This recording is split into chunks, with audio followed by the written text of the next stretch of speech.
bleep you. This is our way. Yes, loud. Stevens is pretty smart and knows what he's doing. That 3-and-D roll. Go, it's a D-League. If I had Antoine Walker's body, I'd be an all-star. Hello, Celtics Nation, and welcome back. Banners broadcast number 22, I think, at this point, Jeff. Jeff Clark is with us today for another edition of the official Celtics blog podcast, the Banners broadcast. And today we're going to get into some topics ranging from Jayson Tatum, draft picks, and a number of roundtables our staff sent to us. Jeff, welcome. Thank you very much. The Banners broadcast, the one and only. Yeah, we're loving it. New year, new Banners broadcast. We had Justin Rowan on last week. Good discussion on the Cavaliers, who we're going to get into today as well. Of course, interesting developments on the Isaiah front, the Jay Crowder front. We always love looking down there. It's just become a constant source of intrigue on our end now, on top of what was already an intriguing developing rivalry with the Cavaliers over the last couple of years. Things aren't going great over there, but we've seen this before, Jeff, but we'll get to that at the end of the episode.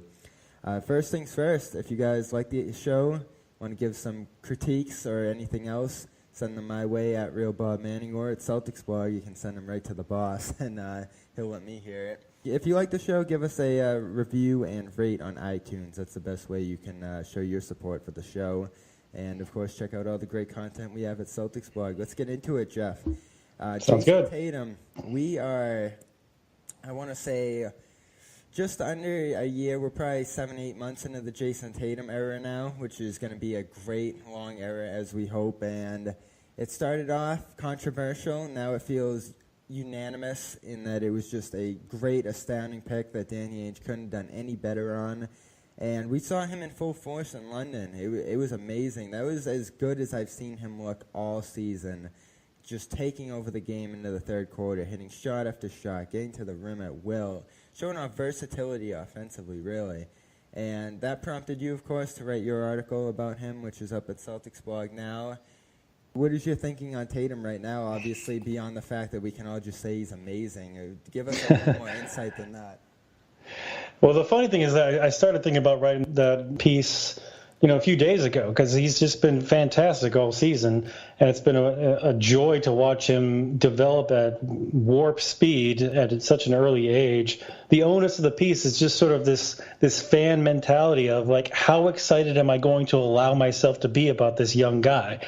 I mean, we've seen so many young players show potential and they show, little glimmers here and there, but this guy just has so much more than pretty much just any other rookie that I've seen come along. Just so much more poise, so much more. I mean, we're talking about like the deep stuff, like off the ball movement, where to be on a screen, where to be on a rotation, like how he needs to set up and when to go on transition, like and when to hold the ball up, kind of like pace and speed and just all the things that you would imagine that a pace and space from a rookie when he's playing like a veteran player. So that alone gives me a lot of hope.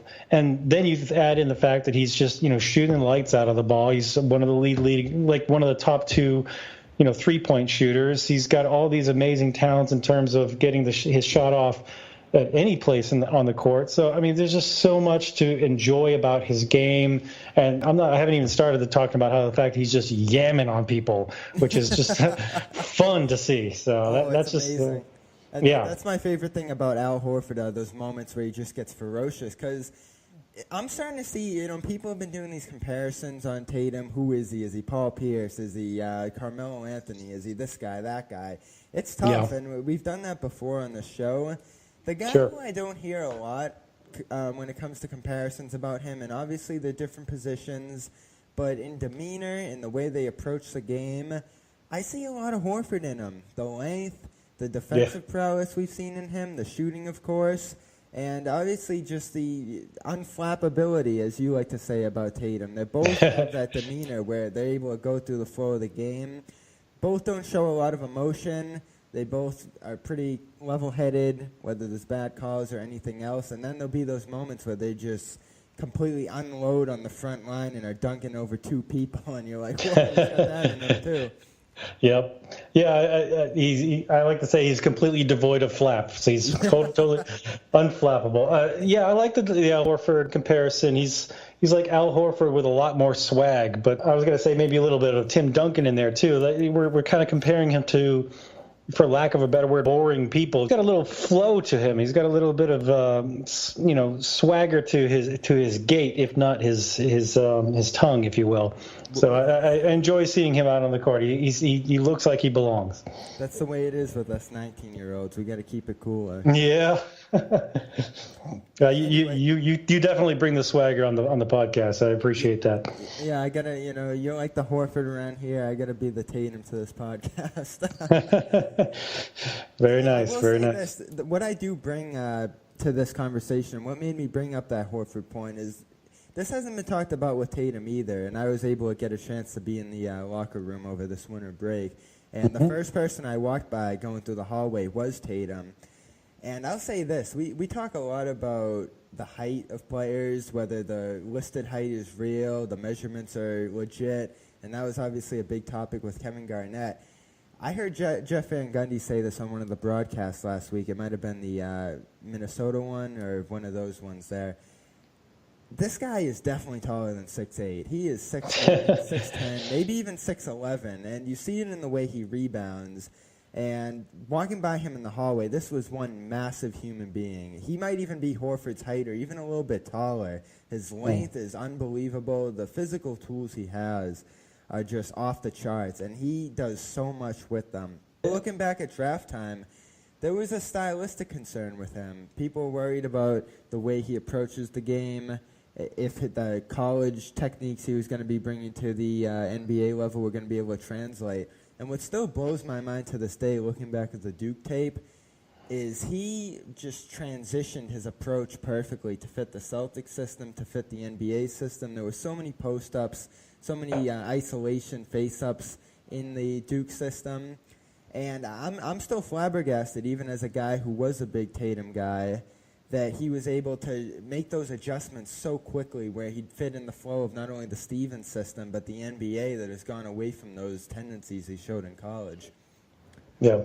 Yeah, I mean, like, the guy can ball. I mean, that's what it boils down to. He knows how, like, some people just have an innate gift for scoring buckets, and he's one of them. We picked him third, whatever, but it's like, that's what you want, is a guy who can just generate his own offense. That's a guy we've been waiting for forever. And that's the other, part of my piece, too, is the fact that, hey, this guy could not just be a phenomenal rookie. He could be that franchise guy. Like, he could be better than Kyrie someday, and not too far in the distant future either. There is no ceiling for this guy. With apologies to MJ, the roof, the ceiling has no roof. Okay, so this guy is just. I'm not willing to put any kind of limitations on what he can become. Now, I'm not signing him up for the Hall of Fame or the All-Star game or anything at this point. He's still just 19, and that's kind of me kind of checking myself. But you can kind of almost hear my internal struggle even as I talk about him, right? So it's like I don't want to put too much pressure on him, but at the same time, he's just so good. And I look at him and I say, like you said, he's so long, he's so good, he shoots so well. He's Larry Bird with Kevin McHale's arms. Like that's nuts, okay?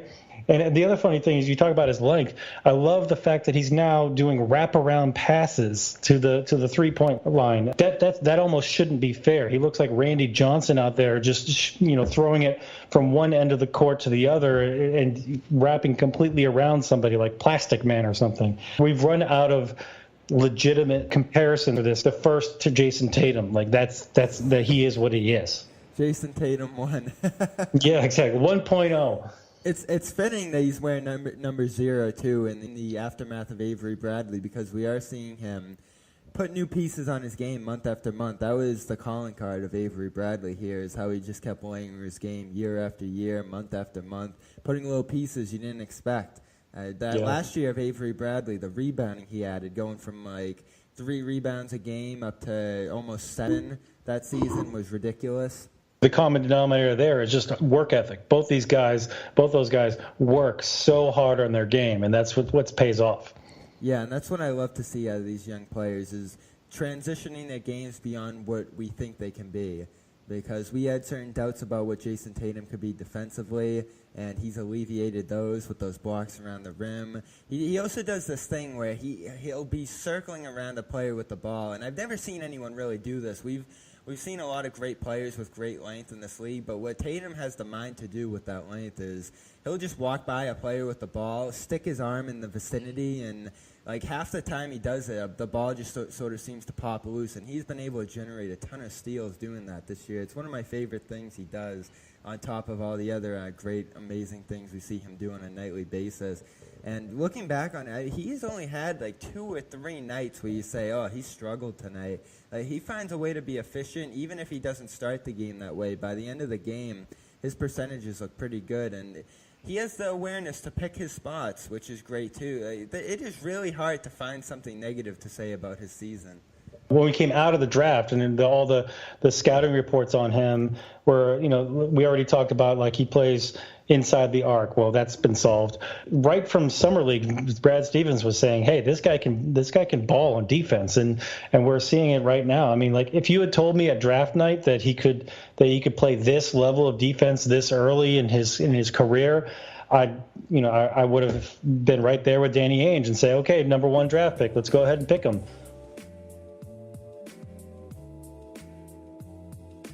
So 538 before the season, Jeff released in anticipation of the Celtics record, had them in the 40s, lower than the Vegas odds, and then once Hayward went down, had them slated at 37 wins. So beyond just people's expectations of the team going down once Hayward went down with that injury on opening night, so did the math. All the projections and everything expected out of all the players that were present once Hayward went down. All the math had it coming out to 37 wins, and they're already at 34-10 to this point. And there's a lot of reward to go around for the start, this absurd start that they've been on. It's still amazing that they're 24 wins over 500. It's unbelievable, really. I don't think anyone would have expected this. What percentage, if we had to put like a mathematical percentage on it, do you think Tatum has played in that outcome? Well, first of all, I'm not a gambling man, but can I put some money down on them exceeding 37 wins? I would say that'd be a solid. I don't know how the odds would be on that one at this point. What percentage of the wins or what the good record is due to Jayson Tatum? I don't know. It's probably pretty low in the grand scheme of things. It's just because I think Kyrie's carrying the offense, Al Horford is facilitating the offense, and Jayson Tatum is and Jaylen Brown for that matter are picking up the kind of role that Gordon Hayward vacated, kind of like that third scoring option. Between the two of them, they're kind of combining like Voltron to kind of form what he in theory would have given the team if he was healthy. So yeah, I don't know. So let's say 10% to 15% of the success that they've had is due to Jayson Tatum, and I think that's a huge compliment for a guy, a rookie, a 19-year-old rookie that's coming into the league raw. I'd put it higher than that, though. I think the defensive impact he's had, the offensive impact he's had, and just the reliability of him being a cog in the lineup, leaning on him to be that starting small forward, steady veteran production every single night.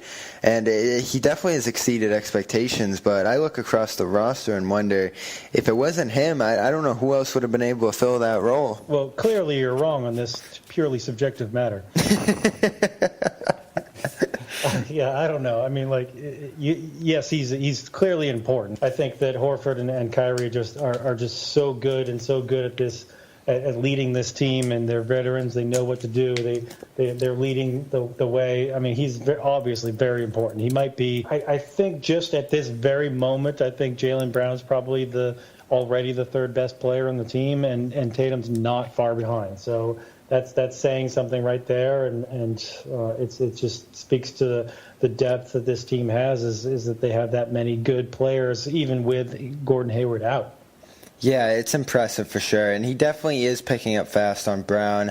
But Brown, we're still waiting on that consistency factor with Brown. That's still my big thing with him to this day, is can he be an every-night impact guy, or is it just going to be spotty? Like, someone compared him recently to Jeff Green, which is excessive, I think, at this point, if we're talking inconsistency.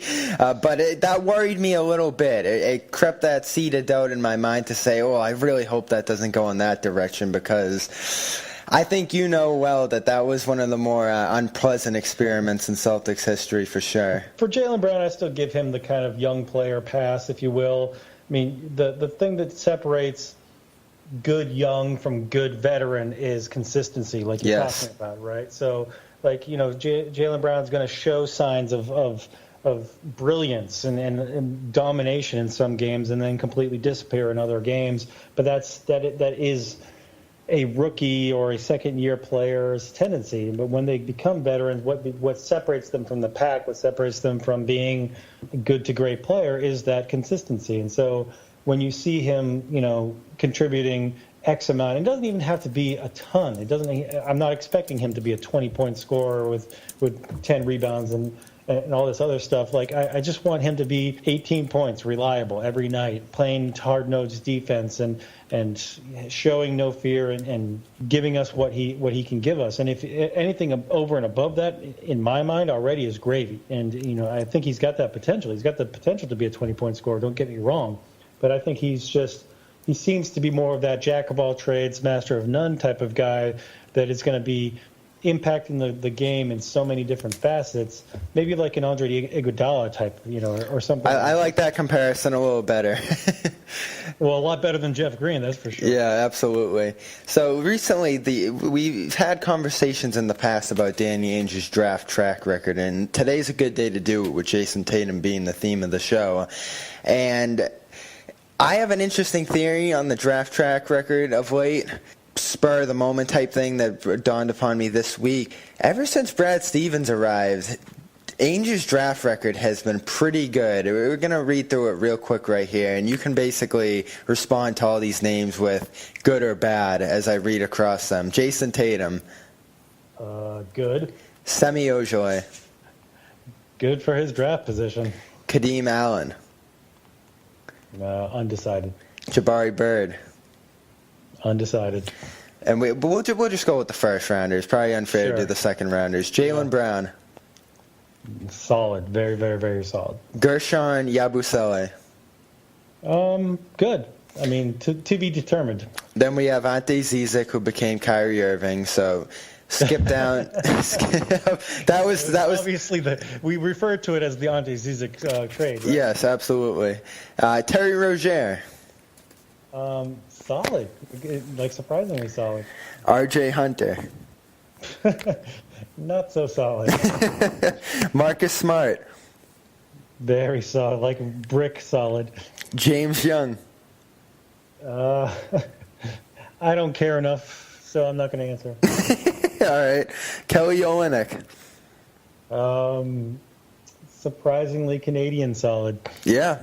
So that's the Brad Stevens era of Danny Ainge draft pick. So I look at that, and then I look at what came before that. And, of course, there's probably some conversation there between those two about personnel and what would fit best within the system. And I think there was a real turning point once Brad Stevens arrived on the Danny Ainge draft fortunes. How do you feel about that? Well, I have another theory as well. When Danny Ainge is allowed to draft in the top 5, he does pretty good. Mm-hmm. I mean, like, the talent up there is just so much more. Like, it's a crapshoot. Well, he got Rozier at 16. Well, I'm not discounting the fact that he can get talent lower in the draft. I'm just saying that your chances, your odds of selecting a better player are obviously better at the top of the draft. Now, if you just cherry pick and say, oh, he picked Fab Melo, oh, he picked Jared Sullinger. Well, those guys were at the end of the first round. I mean, those, as far as I'm concerned, Jared Sillinger was a huge success for the position that he was drafted in. Yeah. Fab Melo, not so much, but he was a shot worth taking, right? He's a 7-footer with defensive potential. Like, I could see the reasoning behind that pick, just like I could see the reasoning behind all of his draft picks, going all the way back to Marcus Banks. I mean, every time he's made a pick, I could at least see the reasoning behind his selection, and then it becomes, does the player work hard enough? Does the player fit in? Does he develop over time? Does he have that kind of mentality and work ethic that's going to make him a success in this league? And for every time we drafted late in the first round, sometimes we got Tony Allen, sometimes we got J.R. Giddens. I mean, like, it is what it is. So that low in the draft, I don't think you can really. I mean, you have to kind of almost put Danny Ainge against other people who have drafted that low and see how well he did against that. Not, you can't just cherry pick Fab Melo and say, okay, he's not a good drafter. Yeah, and it is harder with him because he just made so many, and when you make that many, there's obviously going to be a number of busts involved in there. He's picked good guys that have poised well for trades too, and I think that goes underrated in his record as well, as a number of these guys have slid into his great trades over the years, whether it be a Jeff Green type or a Marshawn Brooks, or going back to Joe Green and Al Jefferson, who eventually facilitated the Kevin Garnett trade. He has drafted guys that others have deemed valuable around the league. Absolutely. The draft picks have value because of that potential factor. Everyone thinks that they can take a young guy like, I don't know, he never turned into a trade, but James Young is an example I always think about. He had visible talent. Like, he was supposed to be a scorer coming out of Kentucky. He never turned into anything. You can see why that selection was made, but you can also, once it comes out about, oh, he doesn't have a great work ethic, he doesn't have the attitude that you're looking for, you can see why he didn't necessarily pan out. Does help having a ton more picks, too. You go down this list. They made 8 selections in 2016 compared to 1 in 2009. So he's done a good job stockpiling these picks as well over the years, which counts as well.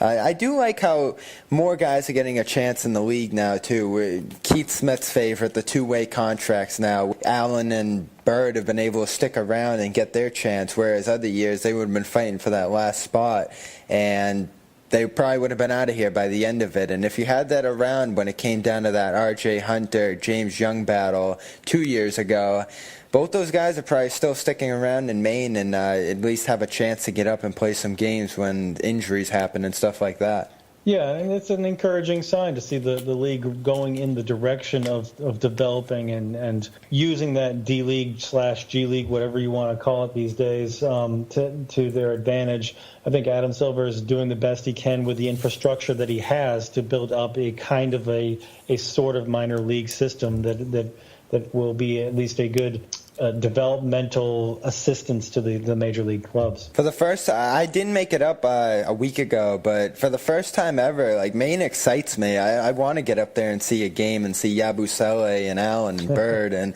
my buddy Andrew White there, who they picked up out of Syracuse last year. The talent's getting better up there. They're doing a better job at it, and I'm excited about it. And I have been a vocal critic of the D-League over the years, as we've seen the likes of Fab Melo and James Young just tear it up there. I give them a lot of credit for the experimentation they're doing to get it more pumped up in that sense. And they're trying to raise the money a little bit too, which obviously helps as well. Draft picks are on the table. Our buddy Bill Sy over at the site threw this question at us, and as we speak now, the Lakers have gone down the tank, so we can thank Danny Ainge once again for having the Celtics in position to pick up another first-round pick, possibly. Lakers sit at 14-27, which is the 5th worst record in the NBA, and puts them in position to fall in that 2-5 range, which, if the Lakers do end up there pick-wise, the Celtics are going to get another top 5 pick next year, and as you said, that's another good shot at a great player. If it doesn't end up in that range, it's going to be Sacramento's pick next year heading to the Celtics, unless it's the number 1 overall pick. So Bill's question for us, Jeff, was, would you rather have the Lakers pick this year squeezed in at 2 to 5 if they do get it, or wait and see until next year where the Kings could be as high as 2, or if they fall to 8 or 10 or anywhere in between, the Celtics are going to get it unless it's number 1? Yeah, I kind of see where Bill's going with this question, but I'm very much a Larry Bird in the hand is better than 2 in the bush type of guy. So I would rather have the pick now, have it in our system earlier, go ahead and get the guy, draft someone right now between 2 and 5 in a draft that legitimately seems to have 4 or 5 star players that could come out of it. So very comfortable with picking whoever lands or falls to us in that range. But if it does delay another year, I guess there's a good timing effort there in terms of it being a good draft pick to dangle as a trade chip, if you will, if we're going after an Anthony Davis, if you will. So I can see some value to it being the Kings pick. Certainly the Kings still remain Kings. Yeah, absolutely. But I'm also not going to bank too much. But I don't know. Who knows? I'm happy to watch the Lakers lose. If I have to go to watching the Kings lose, then I can do that too. So I'm very versatile in my watching of other teams lose. And the big caveat there that I think would change both of our minds is the fact that Sacramento, even if they do get their pick next year, can't be that number 1 overall selection. And that trade went pretty well for Ainge to this point. But I still wish they were able to get that next pick completely unprotected. It still worries me just a little bit that it's going to turn into a number 1 pick one of these 2 years, and we're going to be going, in the end. But that's what happens with those things. There had to be some protection there, and now Philly's sitting with Fultz, wondering what's going to happen there, and we're having a full show about Tatum. So it worked out in some sense. Yeah, I would lean towards this year as well. Of course, I'm no Kevin O'Connor, but I do like the top of this draft board. You have impact big men, DeAndre Ayton out of Arizona. Love the look of him. I'm going to start diving into more college tape as we go along. But there are impact big men in this draft. And with Baines, Tice being here right now, that definitely could be an area where they could upgrade to top-tier talent next to Horford there. So I do like the sound of that this season. Yeah, I think we sound like spoiled Celtics fans when we're decrying. We want even more. First, yeah, exactly. I mean, just the fact that already it looks like the Lakers pick could be better than the Cavs pick. I mean the Nets pick that the Cavs got. That's mind blowing to me if you had told me that even a year ago. So it's awesome.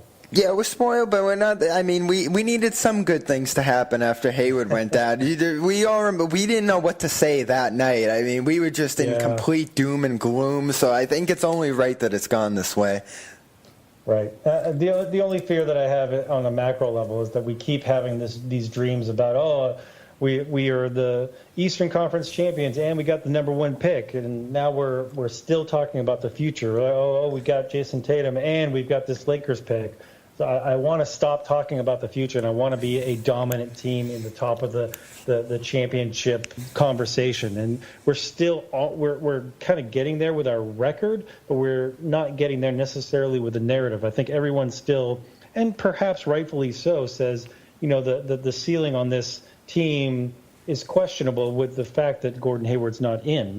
He's not playing right now. So how much can this team actually win? Well, we're depending so much on 2 very young guys to lead us. Well, that's why this Anthony Davis trade discussion keeps heating up, and I don't see any way it's going to happen this season, but I think there's a legitimate chance this summer to come.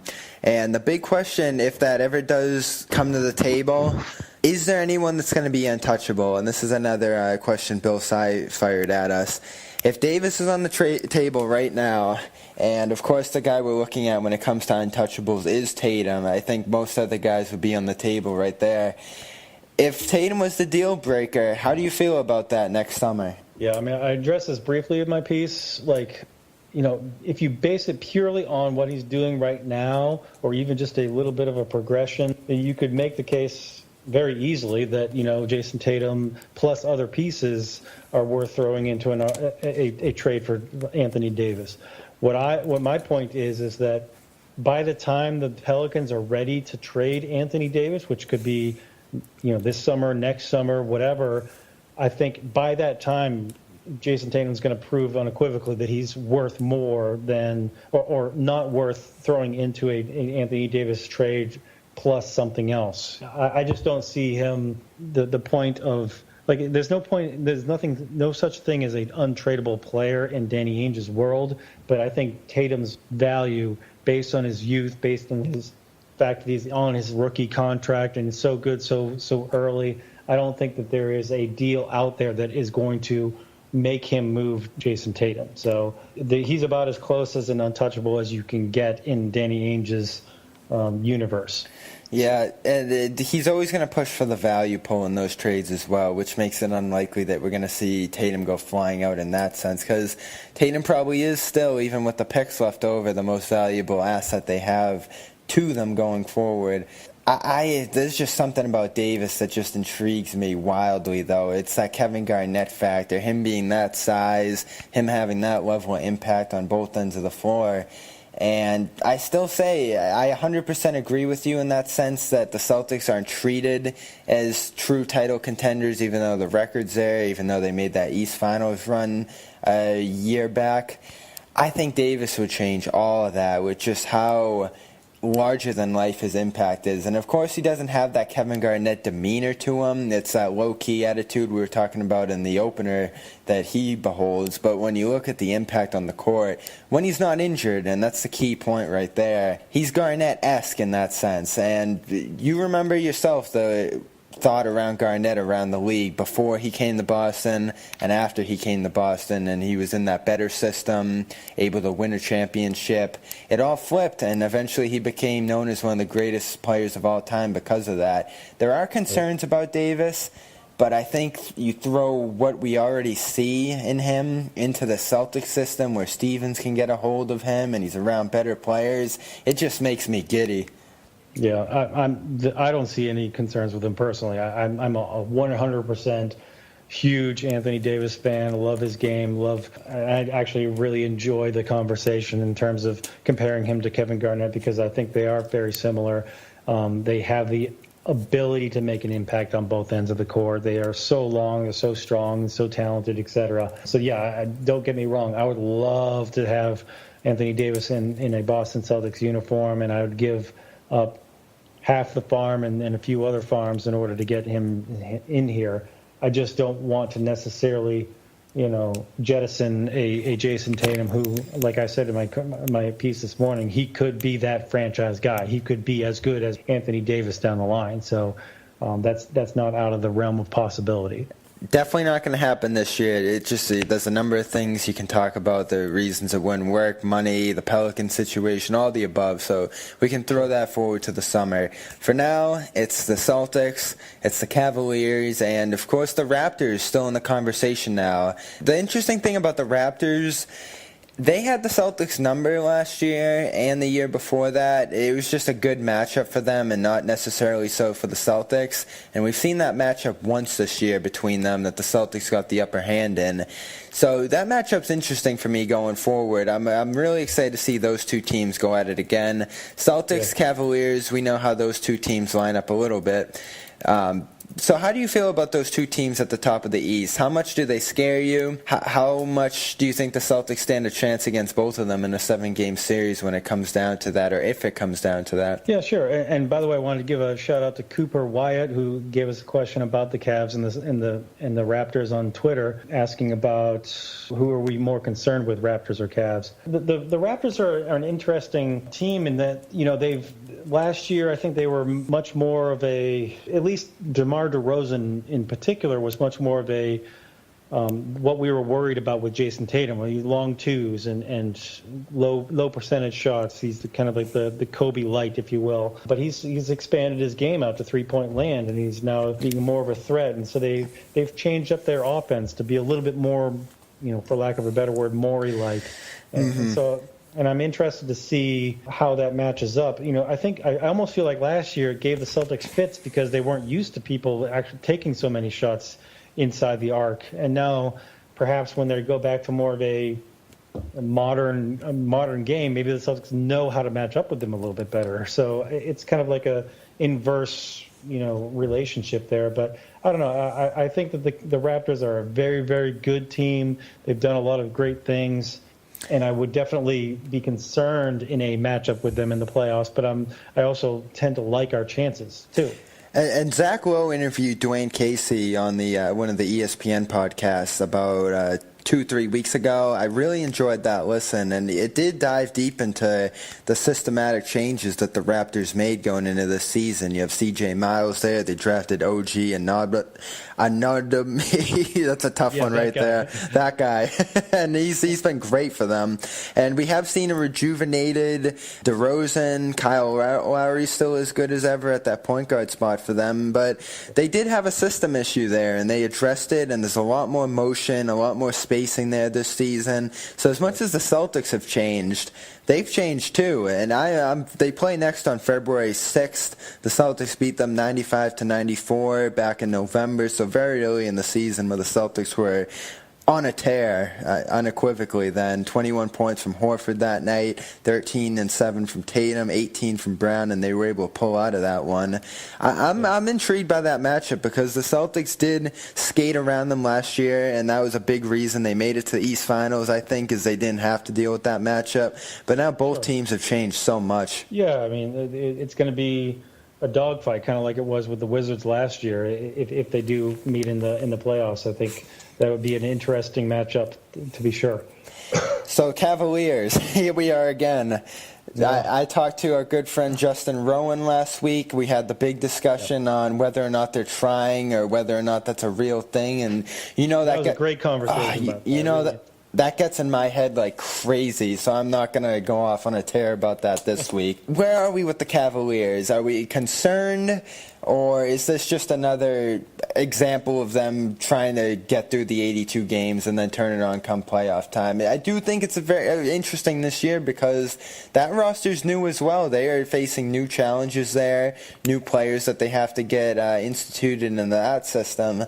That's why I feel it's different. Do you feel it's any different from last year? Well, I think it's different. They do have a different cast of characters, and they're missing one, Kyrie Irving. That's a huge difference. But not to sound like every other ESPN pundit and everything like that. I mean, they do have LeBron James. They do have one of the best players, perhaps, of all time. So that you do have to take that into account.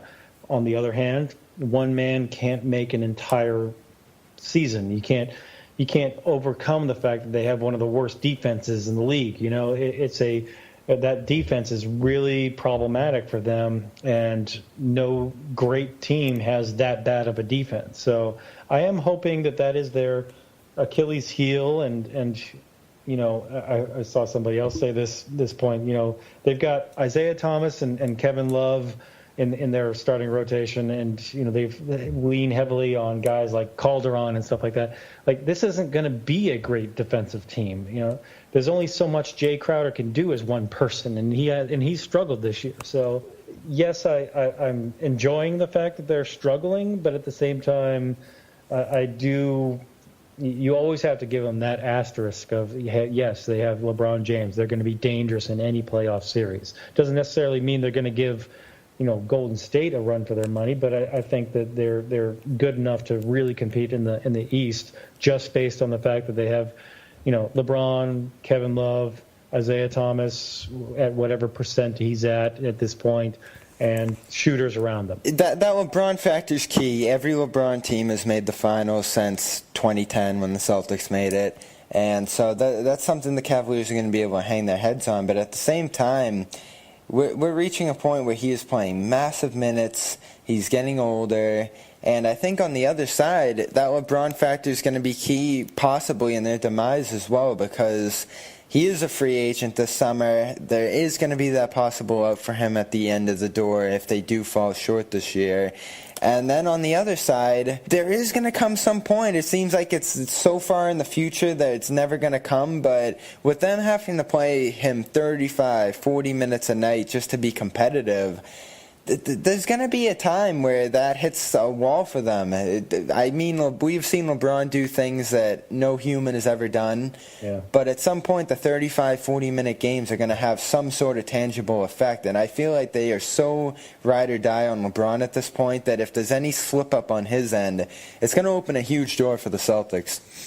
Yeah, I keep waiting for it. There's just like every other NFL team keeps waiting for Tom Brady to slow down. I mean, it's a little inhuman, and it's weird to see how long he's been able to sustain this success and health and whatnot. But hey, all you can do is tip your cap to him and wait for it to die. How do you die? But you know what I mean. Halt maybe was the better word. Yeah, not wishing any ill will on anybody. Don't twist it. That's how much we're anticipating the playoffs around here. Last question I got for you. Isaiah has not had the best start out there. He's coming back from injury, and he's had a couple 0-for-7 starts over the last 2 nights. How do you feel about that front now that we've seen him and that there has been visible slippage in the first few games back, or is this just an adjustment period for him? Oh, I definitely just see it as an adjustment period. I wasn't expecting him to have, what was it, something like 16 minutes and or 16 points in 14 minutes or something ridiculous like that in his first game. I mean, I wasn't expecting him to come back and score any buckets at all until or at least come along slowly. Like, I expected him to struggle early. Everyone should have expected that because he's out of shape, and maybe that he was just running on adrenaline that first night. So I'm not going to put too much into that small sample size. I assume that he's going to work his way back into the into shape, and I mean, he's learning a new system. He's coming back from injury. He's got 100 different things going against him, which is, by the way, exactly where he likes to be. So he loves that chip on his shoulder, and he loves to be the underdog. So more power to him.